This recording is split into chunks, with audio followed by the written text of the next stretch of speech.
Yo, what you guys saying? Yeah, you good? Yeah, it's me again and that. You get me?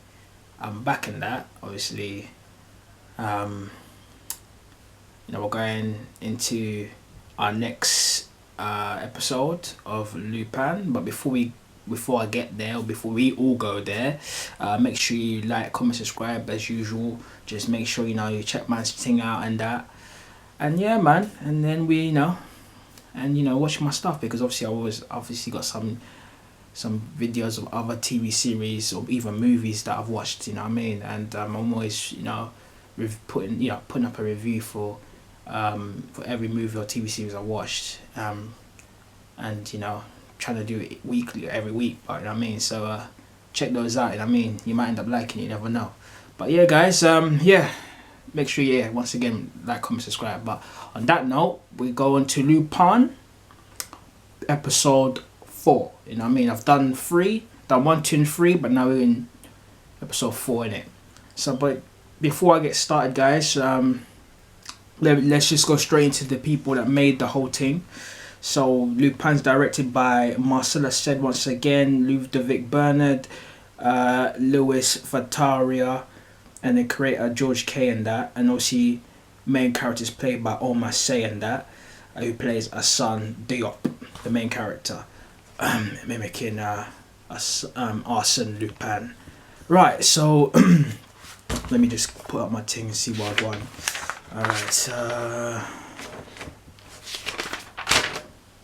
Alright, so episode 3 in that. Right, so no, sorry, not episode 3. Episode 4. That's how fast I'm going, alright? Boom. Alright, episode 4 still. Right.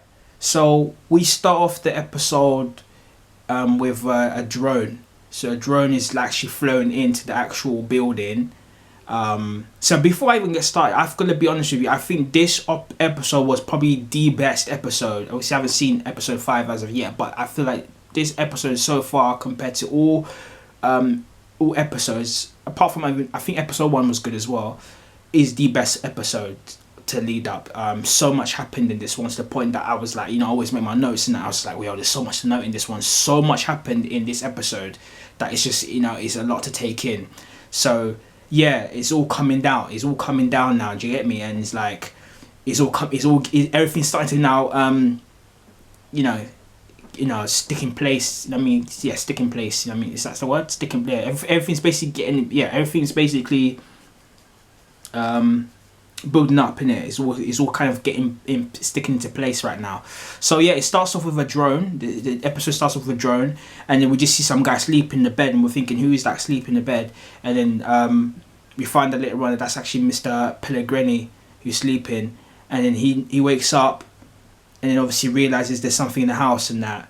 And then obviously the drone, before he even wakes up, the drone goes into this little security area. It's looking at paperwork and all that. And then obviously, when it has the lasers for security, and they put the lasers, you always see it in movies, they always do that nonsense where they put the lasers in that. So if someone, hits the alarm, hits, or anyone, if their body hits into it, or touches it, the alarm goes off in it. So basically that's what happened. The drone hit the lights, and then boom, the alarm went off, and then he woke up, and all his guards, or security guards all came out, and they found this drone, and if they were trying to fight this drone, saying what's going on, boom boom boom. Then eventually,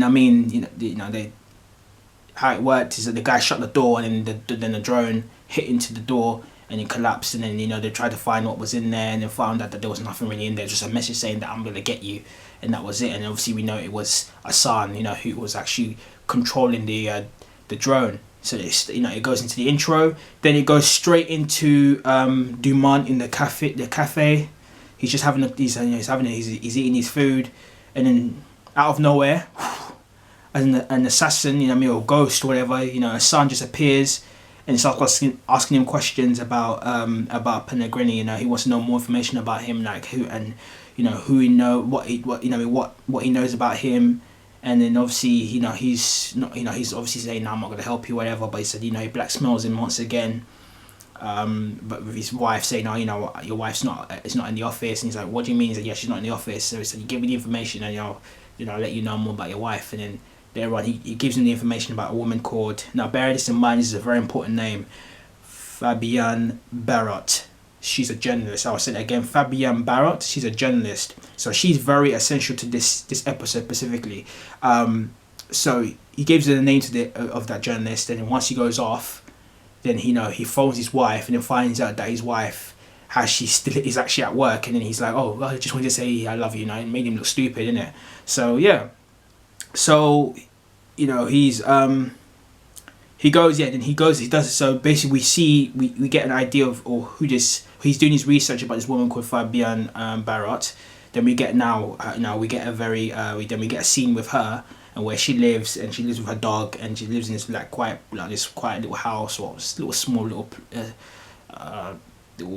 room, and it's quite messy in that, but she's just alone with her dog, and he just sort of appears the same way he's done the ghost thing with Commissioner Dumont. He does the same thing with Fabienne. That's how you pronounce it. He just randomly pops up sitting there, and then she looks at him and she's like, oh, who are you? And he's like, oh, my name. Well, she didn't tell him. He doesn't even tell her who he is. He's asking her, I'm not a thief or not. He's like, oh, well, you seem to have broken into my house. And he's like, yeah, I'm not a thief, and then he tells her the situation, like, I'm trying to go after this Pellegrini guy, and I've seen that you were, at the time when you were, a journalist, you were after him as well, you were against him and everything. And so I need your help, to get, to get revenge, because obviously he killed his father, or not killed his father, but he's, he sent his father to jail, under false allegations, saying that he stole a necklace that he didn't steal, and obviously because of that his father committed suicide by hanging himself. So that's why he went to get revenge. So he needed her help, because obviously she's been done dirty by him as well, because she was fighting and asking big questions about sacred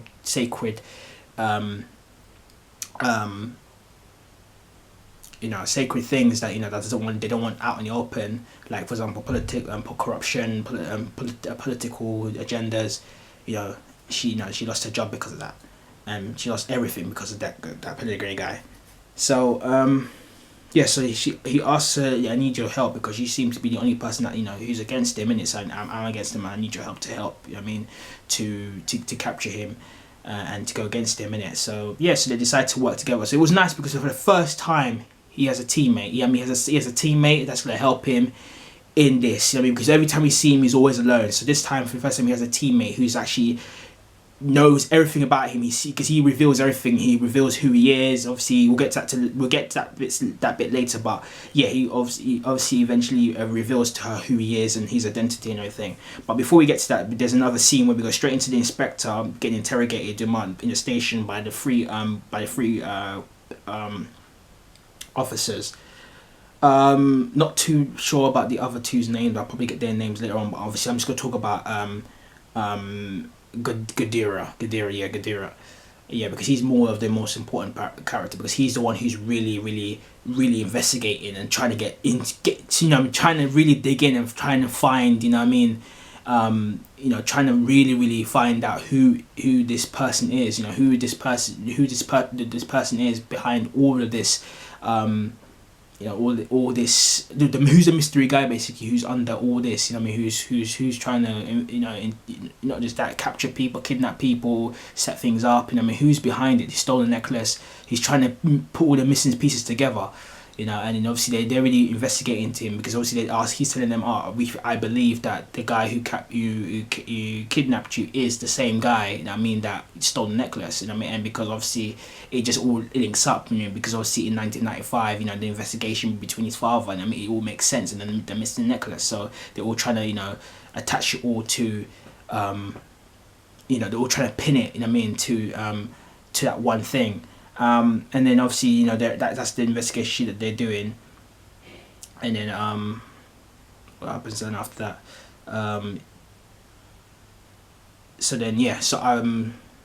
That's the main part that I jogged on that. But I think there's another part, into that as well. I'm not sure if that happened afterwards, but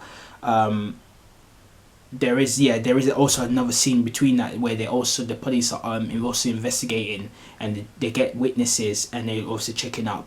I might be going ahead here, but I'm just gonna go ahead because I was already on this topic. They're also investigating Hassan's face, on the computer by witnesses trying to get an accurate description of how he looks like based on the evidence on the cameras that they've seen of him during the kidnapping of Dumont in episode 3 and the necklace in episode 1. So they're trying to capture him from CCTV footage. So yeah, so they're doing that, and of course, you know what I mean, they're trying to get an idea of, you know, of how he looks like, but all 3 images was not accurate.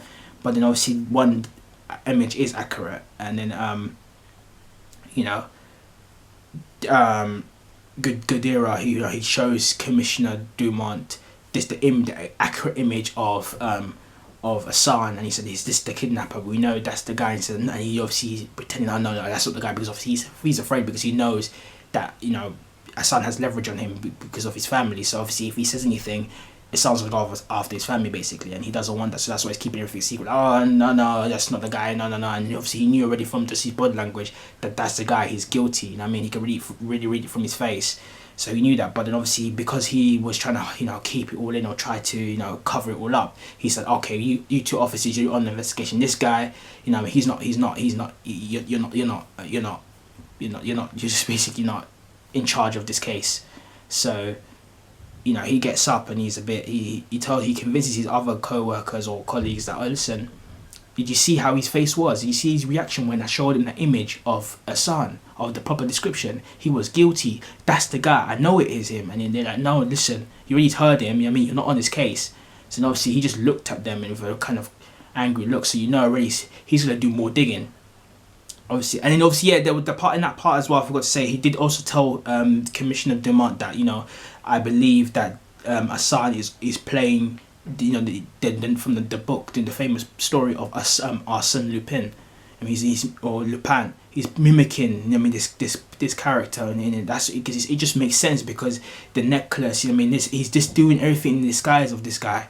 And he's like, okay, whatever, do you know what I mean? So no one's really believing him, but he's actually right. But later on, I think they will, when you actually find out that he's actually telling the truth. And then obviously, yeah, so there's also another scene after that when, you know, Fabian she's in the car with before that happens, I think he's going into an office, and then obviously the dog comes up to him, and he realizes that that's the dog of Fabian. And then obviously, you know, he has his nice trainers. I don't really understand his style. His style is very strange. He has all the suit, and then he has the trainers.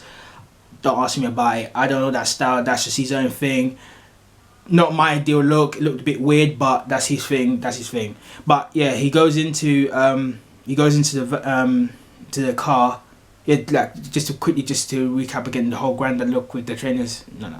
But then he goes into the car, and then he sees Fabian, and he's, you know, they're having a conversation, and then obviously she tells him, you know, obviously you need to tell me who you are. Is it? But and he's like, because he says to first side, like, you know, I need to trust you. He's like, well, it's actually you the one who came to my house. It's me who needs to trust you. So you need to tell me your name. So obviously he tells him 2 fake names at first, and she's like, come on, tell me your own. And then he tells her eventually that my name is Hassan Diop, etc. And then obviously, then they say what? Obviously they go into their first plan. The first plan was to yeah, so obviously she said that I need to get what you need is a tape, a green tape, because that tape has everything on it. He's asking her, oh, what's in that tape? He said that I'm not gonna tell you. Well, you need to trust me. I need to tell me what's in this tape. He said, oh, in this tape, I mean, there's a meeting. I mean, and obviously then he said, okay, so have you ever heard of something called the coward trick? Because obviously what she said, that he asked her, why haven't you not been able to get this tape all this time? Why now? Is that because I've always tried to get in there, but I haven't had access to get in there because obviously because I got fired as a journalist, I've been in trouble, so I can't get in there. So now I found somebody that can, you know what I mean, that can get in. I mean, who can sneak into you know, offices. Now I can do that. So that's why she's asked him, and he's done the whole coward trick, which consists of him again going into a disguise, acting as, you know, as this geek who doesn't know anything. Then obviously she's calling the office, telling him, "This, do you see this guy's got documents? Boom, boom. He needs to go upstairs and give this to this stuff to this person." Blah blah blah. Then obviously they fall for it. Send him up there to the office. And obviously when he goes in the office, he's able to get the green tape. But as he gets the green tape and he's coming out, the guy talks to another security guy, and he's talking about the woman within the office. And he said, "Wait. She's not even here. She's on sick leave." Then they realize, oh, this is a fraud. Then he jumps over and runs, and then obviously they get away with it. Then once they get away with it, they go back home now. They check the video to find out what's on the video. Now this is essential again. This video is of Mr. Pellegrini, again making a confession with the Malaysian. I don't know who they were. I think they were just two partners, you know what I mean? Because at the time there was a war going on between the French and the Malaysians, and he was doing secret dealings, secret gun deals with them, and obviously betraying the country. And obviously, if that goes out, that's gonna ruin his reputation. You know what I mean? Because he apparently he used that insurance money for the jewelry, for the necklace to pay for this, you know, these guns, whatever, to sell, whatever, for the yeah, basically corrupt stuff. You know what I mean? Corruption. So. Yeah, so that's basically what happens, and then, you know, they said, okay, this is great because we can use this as leverage. We can use this to destroy his career. So that's basically what they do. He says, okay, I've got this video now. Let me put this on Twitter. So they put it on Twitter, and it goes viral like the very very next day or the next hour or whatever. And there's a scene with, again after that, there's a scene with Mr. Pellegrini with the team. And his daughter's in there, and obviously they're talking about, I don't know what they were talking about, but they're just having a meeting. And later on, all of a sudden their phone starts vibrating, and all their mobile phones are getting the news of, you know, the video footage of him having a discussion with the Malaysians back in 1995, I believe. And obviously trying to ruin his reputation. But then obviously, like, his daughter's asking him, what's this all about, and all that, and he's like, oh, is there anything you need to tell me? He said, no, nothing you need to tell you, it's all the lies, whatever, you know what I mean? So then, of course, he has to speak for himself with the press car. I mean, they're just trying to find out. They find it's from this guy called Salvador, yeah, something 2-3 whatever, and that's obviously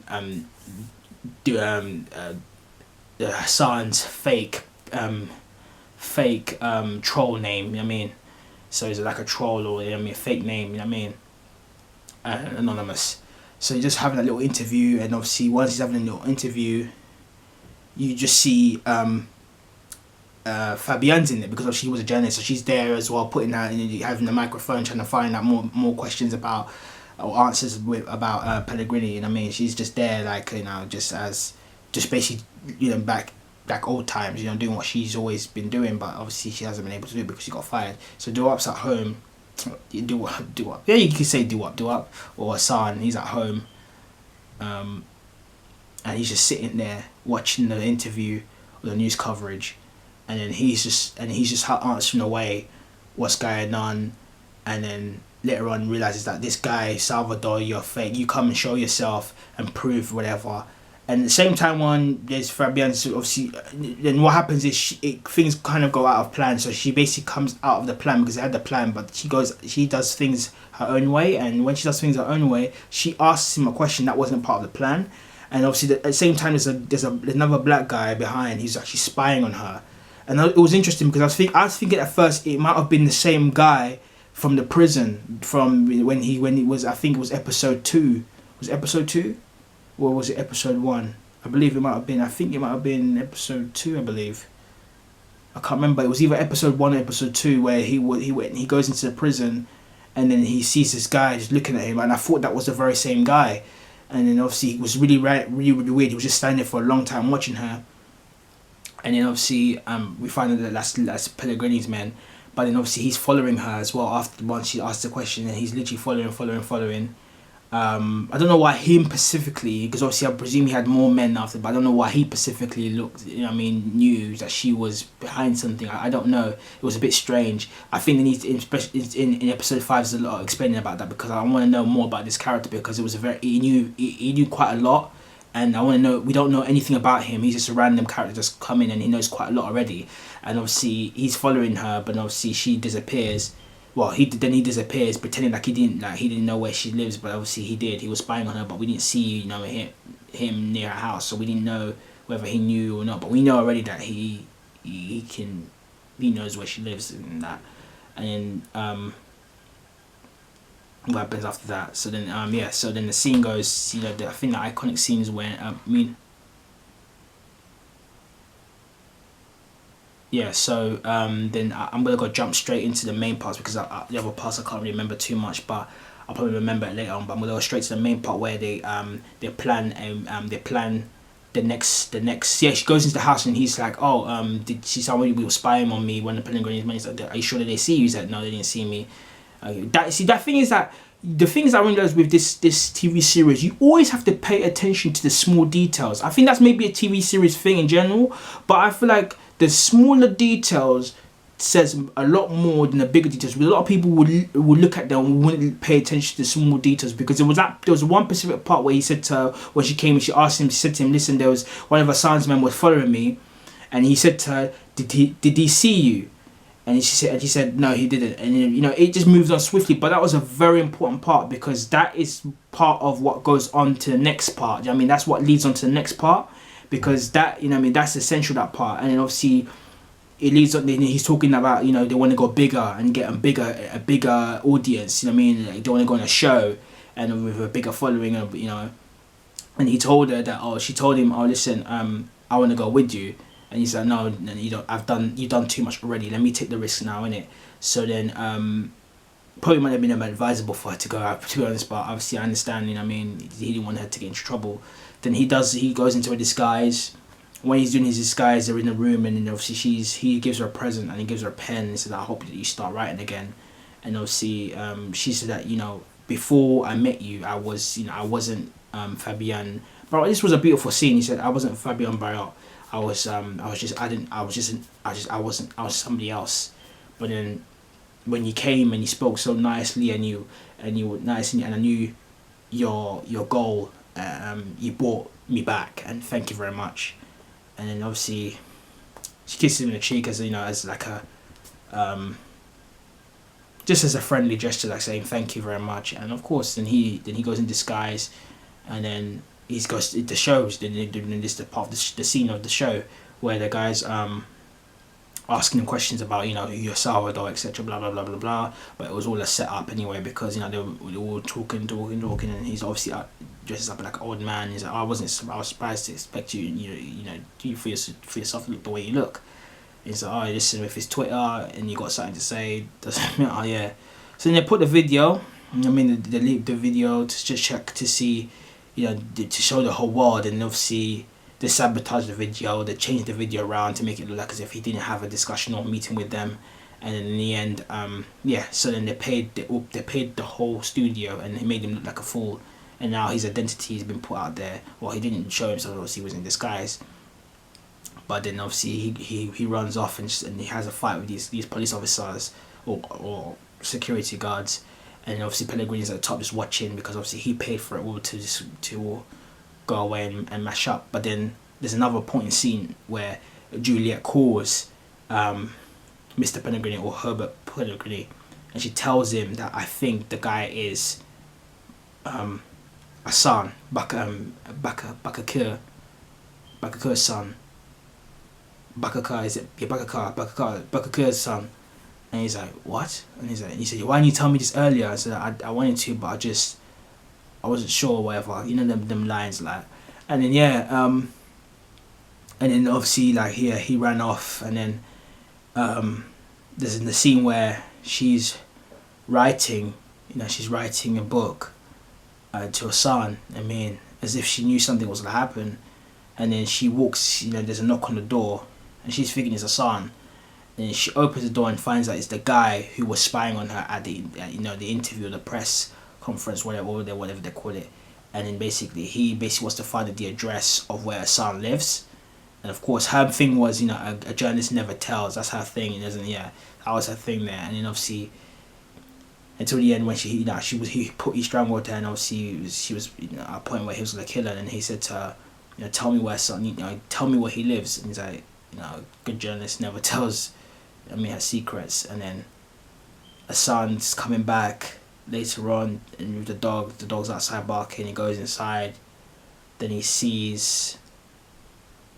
goes inside and sees her hang herself. I don't know whether she hanged herself or the guy. I think that guy hanged her, and he was just upset. You know what I mean? He was crying, and you know, it's the first time I've seen him have emotion. I mean, in this show, you know what I mean? And then there's another scene where we see Gadira, who finally now has solved the puzzle of all the missing pieces, and because of the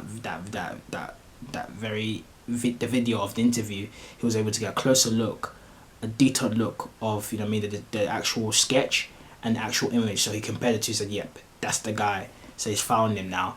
And obviously there's one more scene as well. I always forget the scene where he's with his family. There's a scene where he's with his girlfriend. Well, he's not his girlfriend anymore, his ex-girlfriend, because she's seen another guy. That's basically what the scene was about. Basically, he's spending time with his son.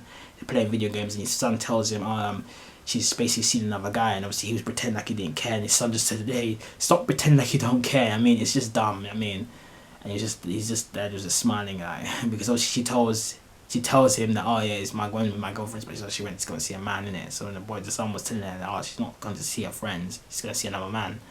And he starts saying, he said, really? He's like, yeah, what do you think? I mean, it was just funny, you know. I mean, the son's really caught up already. And he asked him, did you read the books? Yeah, I read it, and obviously I'm reading some other books too. So yeah, I would have given the whole collection, I mean, for Christmas, but obviously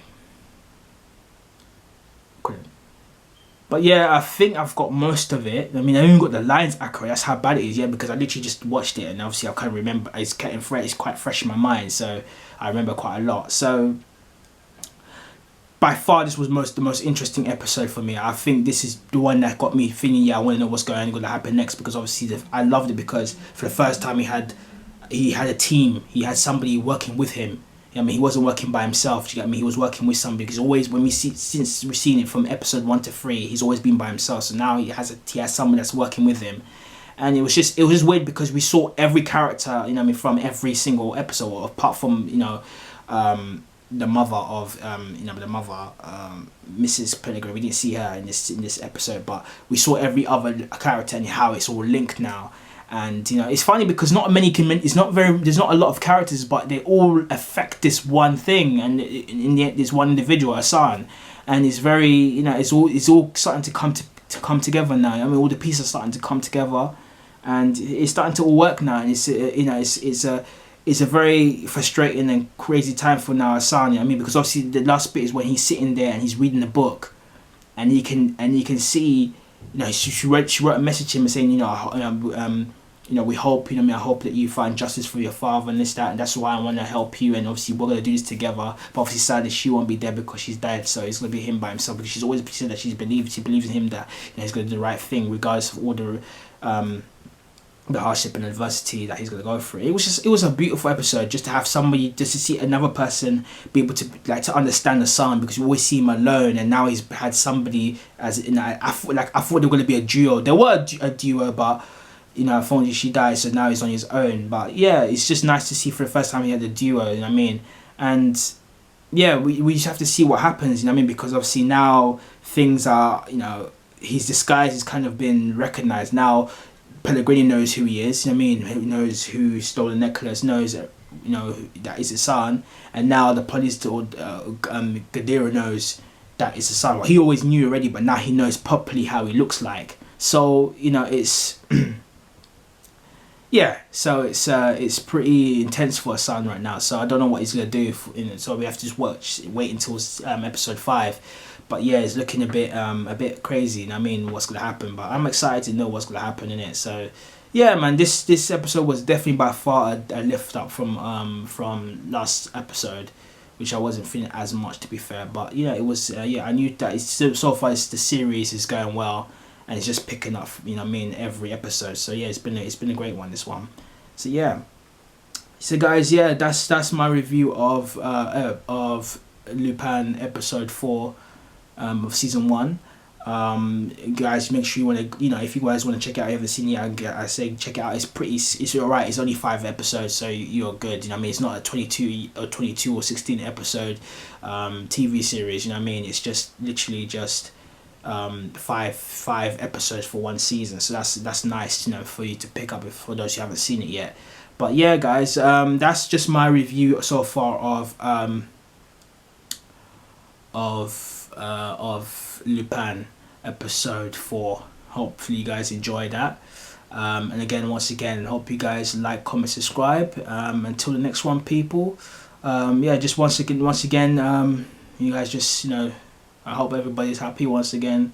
Everyone's good, everyone's calm in this situation. Everyone's finding their feet. Everybody's cool and calm. I hope everyone's all well out there. And I hope everybody's, happy, and safe, if you want to say that, yeah, and safe too, and that, So yeah, man. Until next time, people. Yeah. Good night.